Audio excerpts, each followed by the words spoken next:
Their outrage is wrong and it's hypocritical. If you want the decline and fall of America, then you must vote radical left Democrat.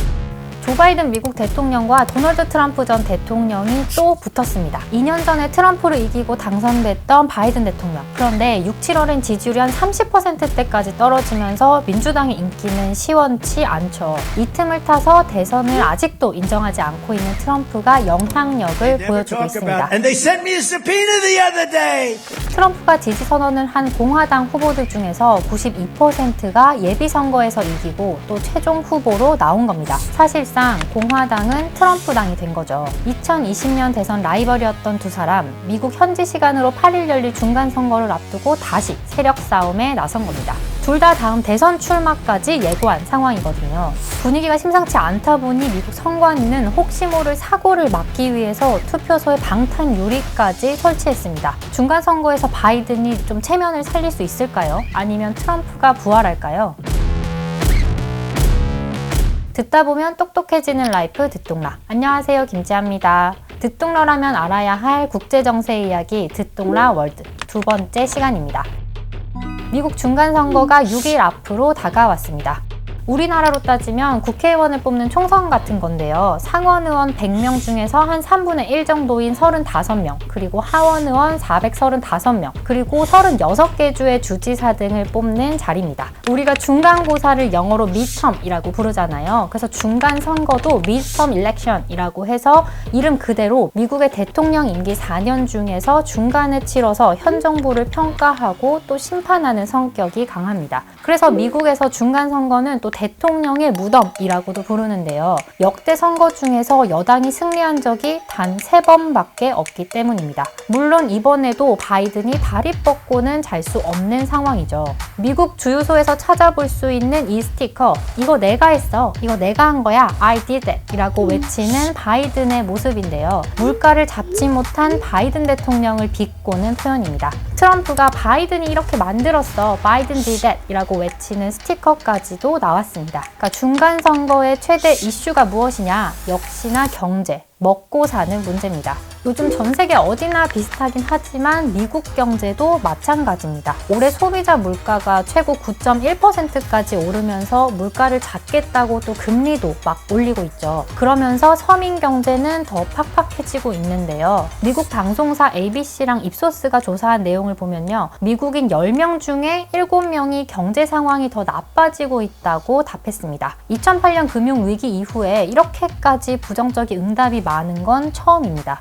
아마존 창업자인 제프 베이조스까지 나서서 위기에 대비하라 라고 얘기할 정도니까요. 우리나라가 미국 경제를 뭐 걱정할 땐 아니긴 하지만요. 바이든이 그렇다고 마냥 손을 놓고 있었냐? 아니긴 합니다. 발등에 불이 떨어지면서 쏟아낸 법들이 진짜 많긴 한데요.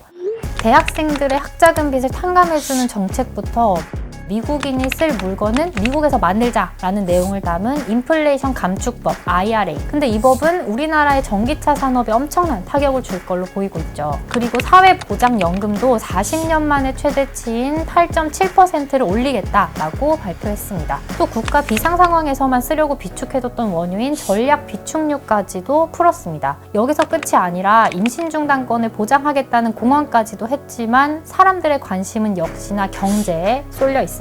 어쨌든 바이든도 굉장히 파격적인 법들을 쏟아내고 있다는 겁니다. 그런데 여기서 잠깐 쉬어가는 얘기를 해보면요. 미국은 우리나라보다도 좀 정치적인 밈을 엄청 많이 사용을 하거든요. 그동안 공화당 지지자들이 바이든을 조롱하는 의미로 쓰였던 밈이 하나 있어요. 눈에서 레이저를 뿜고 있는 바이든의 모습인데 요즘엔 이걸 지지자들이 역이용하고 있거든요. 눈에서 레이저를 뿜는 바이든을 오히려 결단력 있고 강력한 이미지를 상징하는 밈으로 지지자들이 사용을 하고 있는 겁니다. 이런 행보에 지지율이 반짝 오르는가 싶었는데 그리 오래 가진 못했어요. 지지율이 30%대에서 40% 초반 정도로 오른 겁니다. 이런 상황 속에서 우리에게 정말 익숙한 버락 오바마 전 대통령까지 나서서 민주당을 지원 사격하고 있습니다. 이 틈을 타서 목소리를 내고 있는 게 누구냐? 트럼프와 그 지지자들입니다.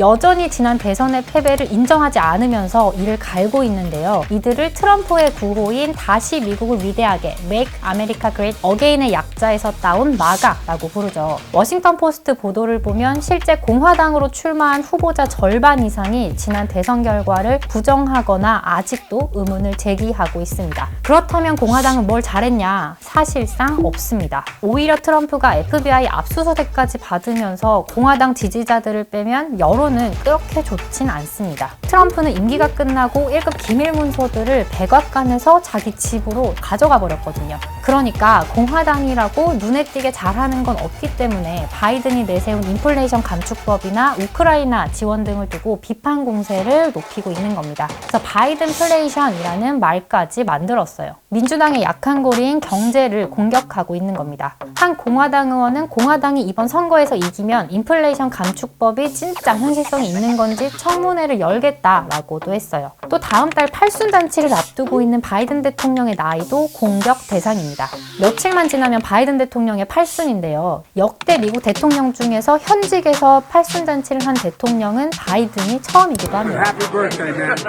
바이든 대통령은 취임 때부터 대통령직을 맡기에는 좀 나이가 많은 게 아니냐라는 지적을 계속 받아왔는데요. 공식 석상에서 허공에다가 뭐 손을 뻗어서 악수를 하려고 하거나 아니면 숨진 의원의 이름을 자꾸 부르는 행동들까지 공개가 되면서 보수 측은 침해설을 꾸준히 주장하고 있습니다. 그래서 이번 중간 선거에서 누가 이기는 거냐? 이게 가장 중요하잖아요. 여러 여론조사에서 공화당이 조금 앞서고 있습니다. 하원은 공화당이 다수 의석을 가져가고 또 상원은 오차 범위 내에서 민주당과 공화당이 비슷비슷할 걸로 예측이 되고 있어요. 미국의 선거 결과 예측 기관이 538이라는 곳이 있거든요. 여기는 각종 여론조사 결과들을 종합해서 중간 선거 결과를 예측하는 곳인데요. 제가 구체적인 수치를 언급하기는 조심스러운데 이 사이트를 직접 들어가 보셔서 확인하셔도 좋을 것 같습니다.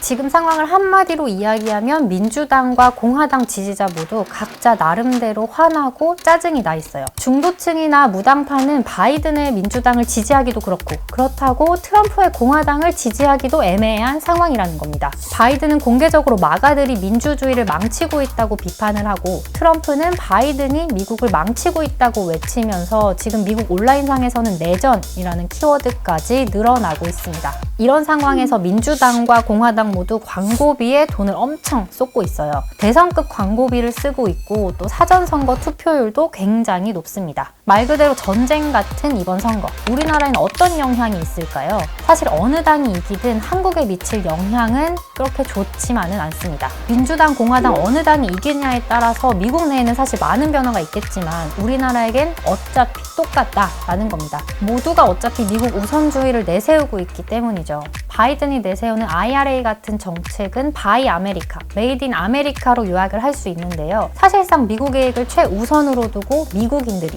미국에서 모든 걸 만들어서 경제를 살리겠다라는 거잖아요. 근데 이게 트럼프가 내세웠던 마가와 큰 틀에서 다르지 않다는 겁니다. 그러니까 누가 이기든 우리나라에겐 대미 외교가 그 어느 때보다도 중요한 때라는 의미입니다. 6일 후 바이든의 민주당, 트럼프의 공화당 어느 쪽이 웃게 될까요? 오늘 듣동라가 알아야 할 미국 정치 이야기는 여기까지입니다. 화수목 아침 7시 듣동라가 습관이 됩니다.